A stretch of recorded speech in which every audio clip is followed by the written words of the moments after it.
Hello student, today we will study the topic memory. Memory is required in computers to store data and instructions. We have already studied that computer system is divided into 4 building blocks or the basic unit. One is the input unit, output unit, processing unit, and the memory unit. In memory unit, we have again 2 types, primary and secondary memory. In today's lecture, we will study about the primary memory. Now, what is a computer memory? It is any physical device capable of storing information permanently or temporarily. आपको कोई भी information अगर store करके बाद में use करें, mainly हम computers को क्यों यूज करते हैं? कंप्यूटर्स में आप कोई भी प्रोग्राम रन करने के लिए या कोई भी टास्क परफॉर्म करने के लिए एक नंबर ऑफ स्टेप्स को राइट डाउन करते हैं और सेव कर देते हैं with a name, that is known as a program और सॉफ्टवेयर. और जब भी आपको उसकी जरूरत होती है, whenever you require that program, you need not to retype the instructions. बार बार आपको टाइप करने की जरूरत नहीं होती है. आप उस स्टोर्ड प्रोग्राम को जो आपने ऑलरेडी कंप्यूटर में सेव कर रखा है उसको रन करते हैं तो आपकी वो सारी इंस्ट्रक्शन एग्जीक्यूट हो जाती है. ठीक है. या आप कोई भी अपना प्रोग्राम रन कर रहे होते हैं तो बीच में भी टेम्परेरी आपको कुछ इंस्ट्रक्शंस की जरूरत होती है, कुछ डेटा, इंटरमीडिएट डेटा स्टोर करने की जरूरत होती है. तो कोई भी इंफॉर्मेशन या इंस्ट्रक्शंस जो कंप्यूटर में स्टोर किया जाता है उन डिवाइसेस को कहते हैं memory devices, and that is also known as the computer memory. Actual में मेमोरी क्या होती है? मेमोरी को वो डिवाइस या मेमोरी है that means where you can store information. आप ह्यूमंस की मेमोरी क्या है? आप बहुत सारी चीजों को अपने दिमाग में स्टोर करके रखते हैं. ठीक है. तो हम बात करते हैं ह्यूमंस की मेमोरी की. आप कितना स्टोर, आपको कितना याद है, आप उसको पहले याद करते हैं, उसके बाद आपको कितना याद रहता है. मतलब मेमोरी में आप कोई भी इंफॉर्मेशन स्टोर करते हैं, मतलब उसके अंदर राइट करते हैं और उसके बाद आप उसको रीड करके एक्सेस करते हैं कि आपको कितनी याद है. सेम चीज हम कंप्यूटर्स में भी करते हैं. एक अलग से यूनिट होता है that is the computer memory unit, जिसके अंदर कोई भी इंस्ट्रक्शन तभी रन करता है when it stored in the memory. Again we have the 2 type of memory, RAM and primary memory and secondary memory.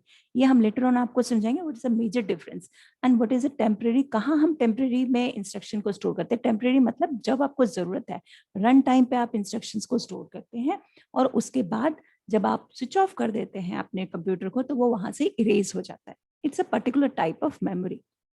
Permanently, मान लीजिए आपने कोई इंस्ट्रक्शंस लिखी है, कोई प्रोग्राम बनाया है, कोई डेटा अपने कंप्यूटर में स्टोर किया है, तो जब आप अपने कंप्यूटर को शट डाउन कर देते हो, दोबारा ओपन करते हो तो वो चीजें आपको वापस मिलती है, परमानेंटली स्टोर होती है. We have different space where your information और डेटा इज स्टोर परमानेंटली.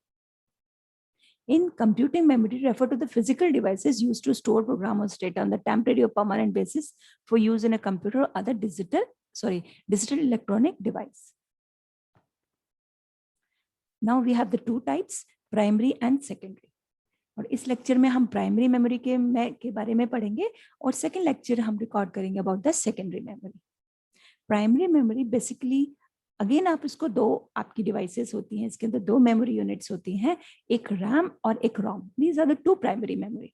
रोम के बारे में हम प्रीवियसली भी पढ़ चुके हैं कि आप जो आपका कंप्यूटर बूटिंग प्रोसेस के थ्रू, बूटिंग प्रोसेस क्या होता है? What is a booting process?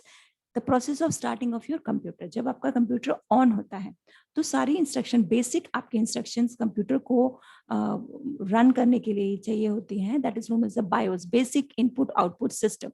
वो आपका रैम में ऑलरेडी एम्बेडेड होता है. ये आपको मैं आगे भी बताऊंगी what is ROM and what are different types, P ROM, E ROM, E ROM. And another one is the RAM, random access memory. Random access memory is the main memory. Primary memory को हम main memory भी कहते हैं. Computer में CPU में जो भी instruction execute होती है, जो भी इंस्ट्रक्शन आपकी सीपीयू में एग्जीक्यूट होती है या आपके कंप्यूटर में जो भी प्रोग्राम रन होता है, वह सारा इंस्ट्रक्शंस और प्रोग्राम जो होते हैं that is reside in RAM, random access memory में. रोम में ऑलरेडी इंफॉर्मेशन जिस वक्त उसको बनाया जाता है, हम फैब्रिकेट करते हैं रोम को, उसमें ही इंस्ट्रक्शंस एम्बेड कर देते हैं, फैब्रिकेट कर देते हैं, उसमें आप बार बार नहीं लिख सकते. पर रैम में एज पर योर रिक्वायरमेंट आपको जो प्रोग्राम रन करना होता है, हम वो इंस्ट्रक्शन उसके अंदर स्टोर कर देते हैं. ये एक टेम्परेरी मेमोरी है. RAM, random access memory. Secondary memory में हम पढ़ेंगे, इन्हें ऑक्सिलरी स्टोरेज मेमोरी भी कहा जाता है, जैसे मैग्नेटिक टेप है, हार्ड डिस्क है, फ्लॉपी डिस्क है। और ऑप्टिकल में मतलब लाइट ओरिएंटेड, लाइट के थ्रू आप यूज होती हैं, मतलब लाइट को यूज करते हैं हम अपने उस मेमोरी यूनिट को इंफॉर्मेशन को स्टोर करने के। जैसे मैग्नेटिक टेप में हम मैग्नेटिक प्रॉपर्टी यूज करेंगे, ये भी हम एक्सप्लेन करेंगे कि कैसे हम यूज करते हैं। और जो भी ऑप्टिकल डिस्क होती है उसके अंदर हम लाइट रेज को यूज करते हैं इंफॉर्मेशन को स्टोर करने के लिए।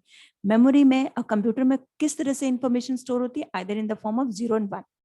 इसी लैंग्वेज में आप बाइनरी लैंग्वेज में ही अपनी इंफॉर्मेशन को स्टोर करते हो, तो हम लाइट प्रोसेस को यूज करते हैं, लाइट को यूज करके एम्बेड करते हैं 0 और 1 आपके डिस्क में। वो CD write only read write disk होती हैं, आपकी सीडी ड्राइव्स होती हैं, डीवीडी होती हैं, ब्लू रे डिस्क होती हैं, और इसी में आपकी पेन ड्राइव्स भी आती हैं। वो आपकी ऑप्टिकल डिस्क नहीं है, इट्स अ सेमीकंडक्टर डिस्क। ना ये मैंने आपको स्टार्टिंग में भी बताया कि अगर हम अपना हमारा पूरा computer system basically 4 functional unit में डिवाइडेड होता है। इनपुट डिवाइसेस, ये हम पहले भी पढ़ चुके हैं, आउटपुट डिवाइसेस, प्रोसेसिंग यूनिट मतलब CPU, and the last is a memory unit. इस मेमोरी यूनिट में मेमोरी, मेन मेमोरी और सेकेंडरी स्टोरेज मेमोरी दोनों कंबाइन होकर बनती है आपकी मेमोरी यूनिट।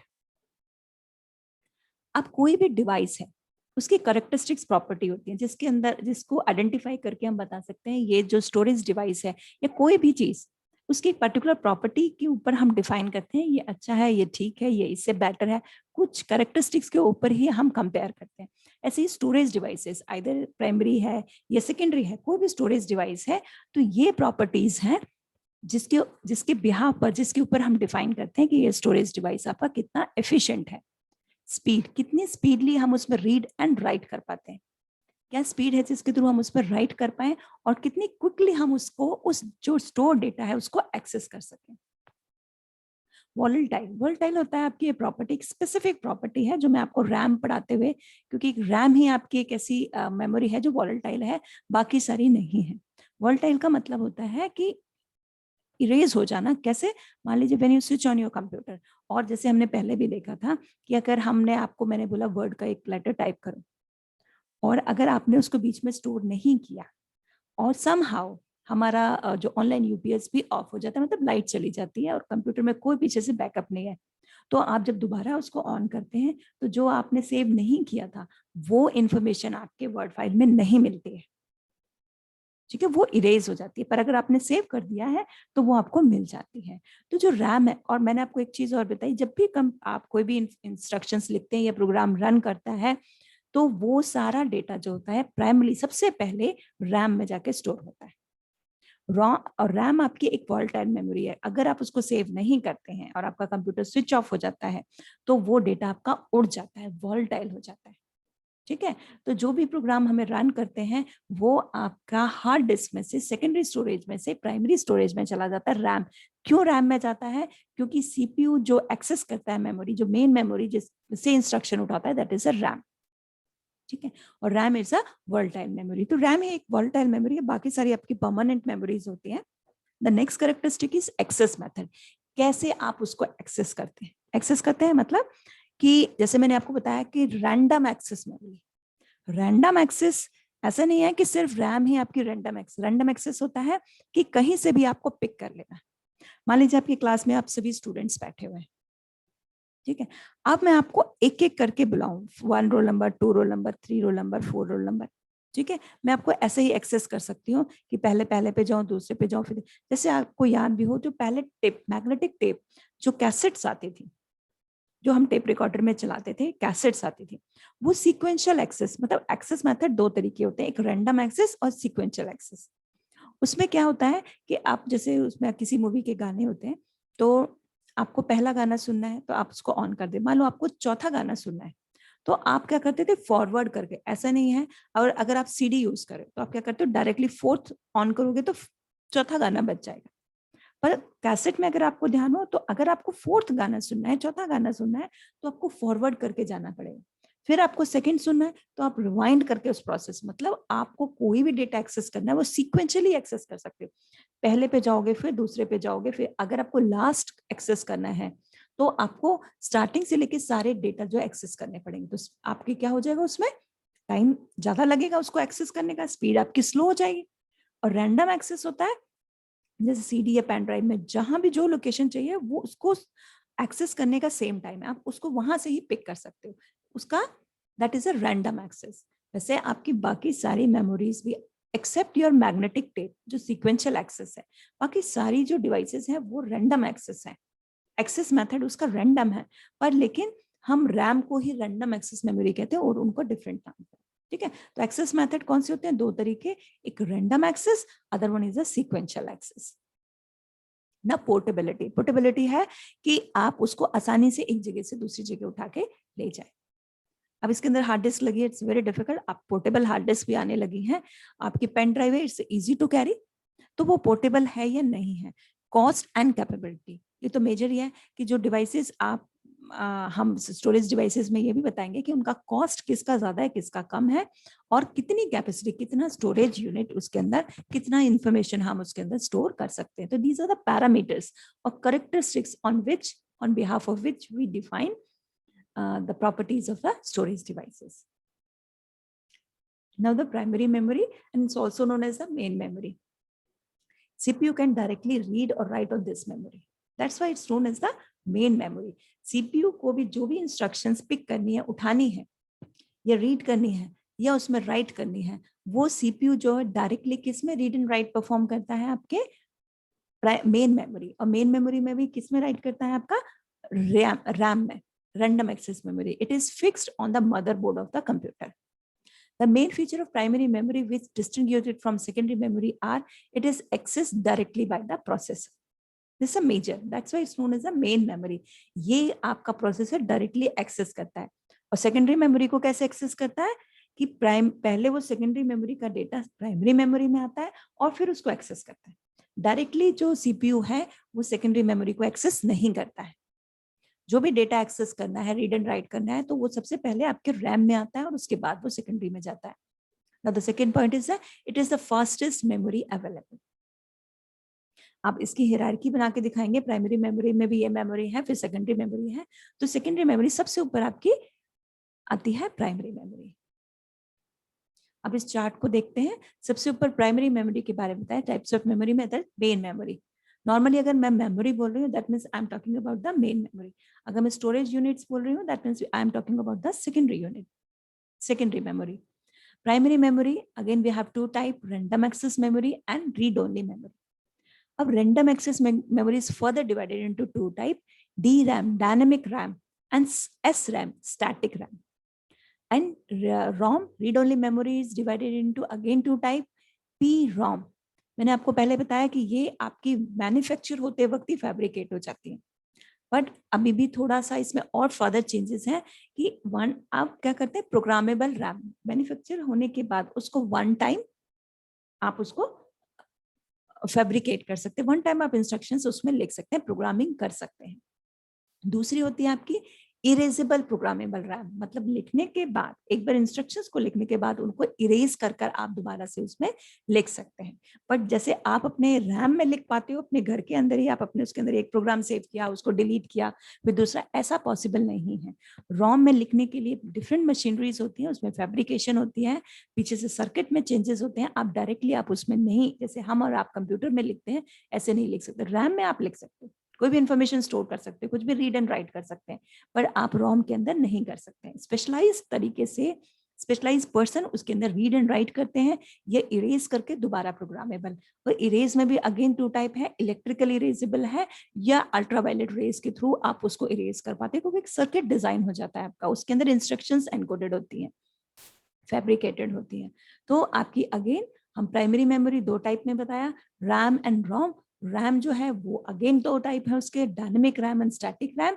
और जो रोम है रीड ओनली मेमोरी, देखो नाम से ही पता चलता है रीड ओनली मेमोरी, उससे आप रीड कर सकते हो, उसमें राइट नहीं कर सकते आप। हम और आपकी बात, यूजर्स की बात कर रहे हैं, पर ये आपके जब वन टाइम मैन्युफैक्चर होती हैं उसी तरह है, उस वक्त आप उसकी वन टाइम प्रोग्रामिंग कर सकते हो। एक बार प्रोग्रामिंग होने के बाद आप ऐसी भी रैम होती है, उसको इरेज भी कर सकते हो। इरेज आप इलेक्ट्रिकली कर रहे हो या अल्ट्रावायलेट रेज की तरह कर रहे हो, और उसके बाद अगेन आप प्रोग्राम कर सकते हो, बट ये हम यूजर्स नहीं कर सकते हैं, स्पेशलाइज मशीन के थ्रू ही होता है। Now RAM, RAM is packed as a chip. एक चिप के अंदर आप यहाँ साइड में देखेंगे ये पिक बनी हुई है, ये रैम है आपके। अगर आप कभी मदरबोर्ड खोलोगे तो स्लॉट बने होते हैं, तो ऐसी सी लंबी लंबी स्ट्रिप्स होती हैं, उनको हम रैम कहते हैं। इसके अंदर डिफरेंट आपकी मेमोरी यूनिट्स होते हैं, पूरा कंबाइन करके ये एक रैम बनता है। Basic storage unit is a cell, उसका एक सेल होता है, 1 बिट पर सेल। एक सेल के अंदर आप एक इंफॉर्मेशन को स्टोर करते हैं, आइदर 0 और 1। जो आपका बेसिक ब्लॉक होता है, स्टोरेज यूनिट होता है आपके रैम में या किसी में भी, that is a 1 cell.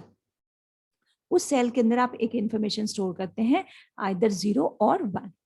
Multiple RAM chips form a memory. देखिए आप इसमें देख रहे होंगे मल्टीपल चिप्स के थ्रू आपकी हो सकता है एक स्लॉट है आपका, देखो डिपेंड करता है कि आपके कंप्यूटर में रैम कितनी है।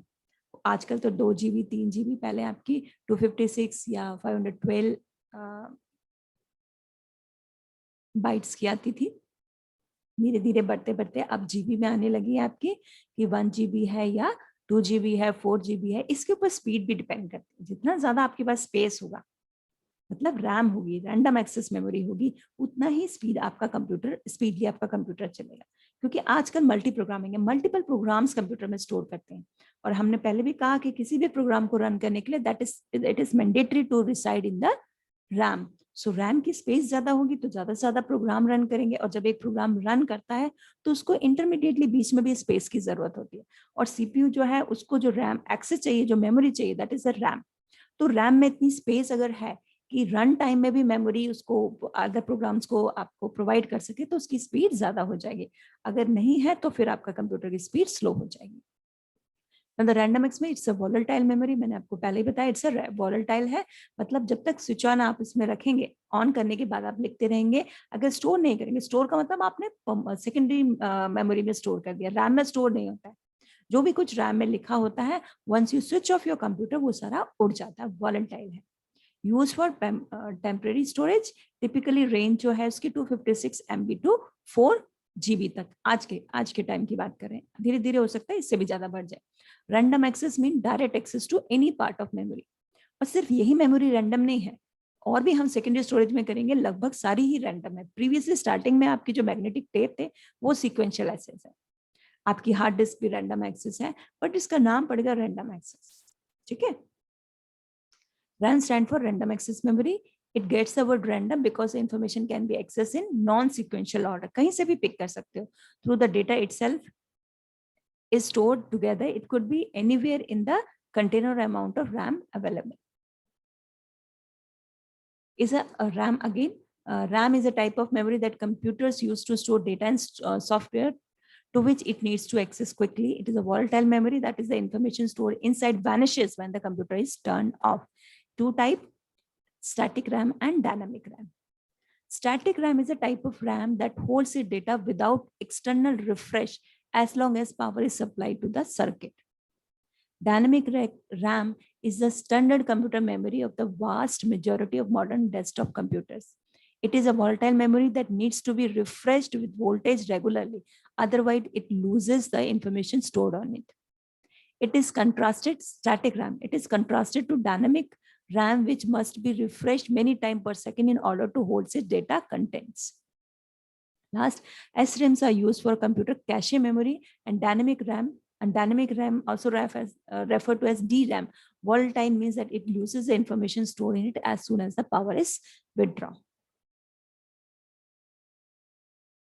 Now the major difference, मैं आपको दोनों में ये तो इन्फॉर्मेशन है कि बार बार रिफ्रेश करने की जरूरत पड़ती है, या SRAM जो static RAM, name word static, static means जो आपका रहता है, remain it, and dynamic that run time में चेंज होता रहता है।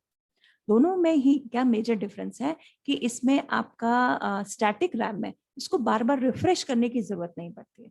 रिफ्रेश मतलब कि जो आपका 0 और 1 स्टोर होता है, जो अंदर यूनिट होती है आपके रैम में, ये एक सेमीकंडक्टर डिवाइस है, इसके अंदर कैपेसिटर और ट्रांजिस्टर, ये वर्ड आपने पहले भी सुने होंगे, इसके थ्रू हम डेटा स्टोर करते हैं। तो एस रैम में आपके 2 ट्रांजिस्टर, 2 कैपेसिटर होते हैं और वो उसमें डेटा स्टोर होता है, चार्ज स्टोर होता है in the form of information 1 and 0। जो इन्फॉर्मेशन स्टोर करते हैं आप वो चार्ज के फॉर्म में होती है। और डी रैम में आपका एक ही ट्रांजिस्टर होता है, एक ही कैपेसिटर होता है। तो धीरे धीरे क्या होता है, कैपेसिटर में से आपकी जो चार्ज होता है वो कम होता चला जाता है। कम होने की वजह से उसको बार बार रिफ्रेश करने की जरूरत पड़ती है। ये थोड़ा टेक्निकली है, बस आप यही समझेंगे कि स्टैटिक रैम को बार बार रिफ्रेश करने की जरूरत नहीं पड़ती, पावर कंजम्पशन इतना ज्यादा नहीं है। डी डायनेमिक रैम में आपको बार बार रिफ्रेश करने की जरूरत पड़ती है, दोनों ही वोलेटाइल है। एस रैम ज्यादा कॉस्टली पड़ता है क्योंकि जैसे मैंने आपको बताया जो इंटीग्रल यूनिट्स हैं वो ज्यादा यूज होती हैं, आपके इलेक्ट्रॉनिक सर्किट इसका ज्यादा डेंस होता है as compare to D RAM. तो जो एक सेल है वो मल्टीपल आपके इलेक्ट्रॉनिक डिवाइस से बना हुआ है, तो जो सेल के स्पेस बढ़ गया, इस वजह से जो इंफॉर्मेशन है वो भी कम अमाउंट में स्टोर होती है, डायनेमिक रैम में ज्यादा स्टोर होती है। बट जो हम पर इसकी जो कॉस्टिंग की बात करें तो S RAM is more costly than the D RAM.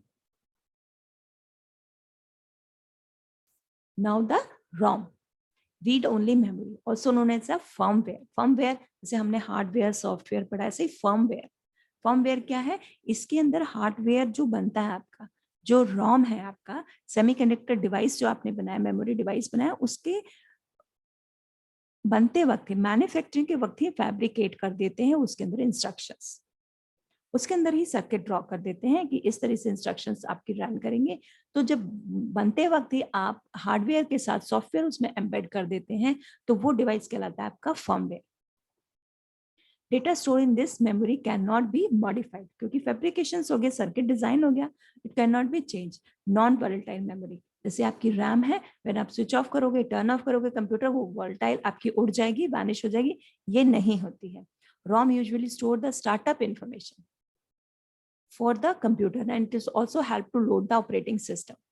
When computer is switched on, the first piece of instruction of a program accessed by the CPU is a basic BIOS, basic input output system, which is a ROM pre-program, पहले से ही लिखा हुआ ROM के ऊपर to start the computer operation। अब देखो, मैं एक जनरल सी बात है, मैं आपको कह रही हूँ कि जो CPU है वो सिर्फ मेन मेमोरी रैम एंड रोम को ही एक्सेस कर सकता है, और किसी और अगर हम रैम को नहीं रखते, अगर सॉरी रोम को नहीं रखते, रैम की बात करें कि रैम में अब वो वोलेटाइल है, जब आप स्विच ऑफ कर दोगे, स्पीड तो उसकी बहुत ज्यादा कंपैटिबल है सीपीयू के साथ, आप उसकी स्पीड भी ज्यादा होनी चाहिए ना। सीपीयू अगर कोई ऐसा डिवाइस लगाओगे, मेमोरी डिवाइस जो बस स्लो काम कर रहा है, सीपीयू फास्ट काम कर रहा है, तो आउटपुट आपको स्लो ही मिलेगा। तो इसलिए हम रैम लगाते हैं, RAM it's the fastest memory. Again एक और कैशे मेमोरी होती है, वो उससे भी फास्ट होती है, वो भी आपकी सेमीकंडक्टर डिवाइस होती है, रैम का ही थोड़ा सा उसके अंदर जो मैन्युफैक्चरिंग है, जो इलेक्ट्रॉनिक डिवाइस लगे वो और भी डेंस लगे होते हैं। ठीक है, हम उसकी बात नहीं करेंगे, that is out of syllabus. तो अब इस टर्म में अगर हम इन सारी मेमोरीज की बात करें तो रैम फास्टेस्ट है, पर रैम की सबसे बड़ी प्रॉब्लम क्या है, इट्स अ वोलेटाइल मेमोरी। तो जब आप ऑन करोगे, सीपीयू सिर्फ रैम को ही एक्सेस कर सकता है, और रैम में कुछ नहीं है, पावर ऑफ करते ही सारा इंफॉर्मेशन उड़ जाता है। तो फिर इंफॉर्मेशन को कैसे एक्सेस, फिर कंप्यूटर स्टार्ट कैसे होगा? तो कंप्यूटर स्टार्ट होता है, जो उसकी इंस्ट्रक्शंस हैं कंप्यूटर स्टार्ट करने की, दैट इज राइट, री राइट और प्री राइट ऑन द रोम, पहले ही रोम पे लिखी हुई होती है। उसको कहते हैं, उस सिस्टम, उस प्रोग्राम को कहते हैं BIOS, basic input output system. आप रन करते वक्त देखोगे तो मेमोरी और सिप क्या है, आपके इस कंप्यूटर में कितनी चीजें, बहुत सारी नंबरिंग सी आती रहती है, थोड़ा टाइम लगता है, वो सारे इंस्ट्रक्शंस रन करते हैं। और जो ऑपरेटिंग सिस्टम है, जो हार्ड डिस्क में स्टोर करते हैं, आपको बार बार हार्ड ऑपरेटिंग सिस्टम को तो स्टोर करने की जरूरत नहीं होती है ना, ऑलरेडी वो आपके हार्ड डिस्क में होता है। तो कंप्यूटर को ऑपरेट करने के लिए जो सॉफ्टवेयर यूज होता है, ऑपरेटिंग सिस्टम, वो आपका हार्ड डिस्क में होता है। पर कोई भी इंस्ट्रक्शन तब रन करेगी जब वो रैम में होगी। तो रोम में इंस्ट्रक्शंस लिखी होती हैं, रीड ओनली मेमोरी में इंस्ट्रक्शंस लिखी होती हैं, जो कि आपके ऑपरेटिंग सिस्टम को हार्ड डिस्क में से उठाकर आपके रैम में लोड करता है, तभी आपका कंप्यूटर रन करता है। अगेन किस टाइप के होते हैं रोम, ये मैं आपको पहले भी बता चुकी हूँ, programmable, erasable programmable, electrically erasable and flash memory.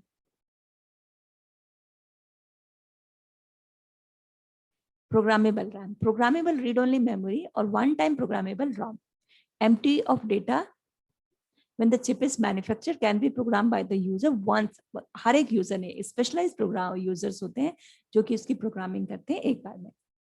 Electrically programmable, erasable programmable read-only memory can be written to a program can be erase, मतलब इरेज करके इलेक्ट्रिकली उसको इरेज करके आप उसके ऊपर दोबारा से इंस्ट्रक्शंस को, प्रोग्राम्स को फैब्रिकेट कर सकते हो। इलेक्ट्रिकली इरेजेबल होता है और एक आपका अल्ट्रावायलेट। फ्लैश मेमोरी होती है, non volatile memory, can be erase electrically और rewritten similar to E program. Most computer use flash memory to hold their startup instruction because it allows computer easy to update its concern. Now the difference between, this is the last topic, difference between RAM and ROM.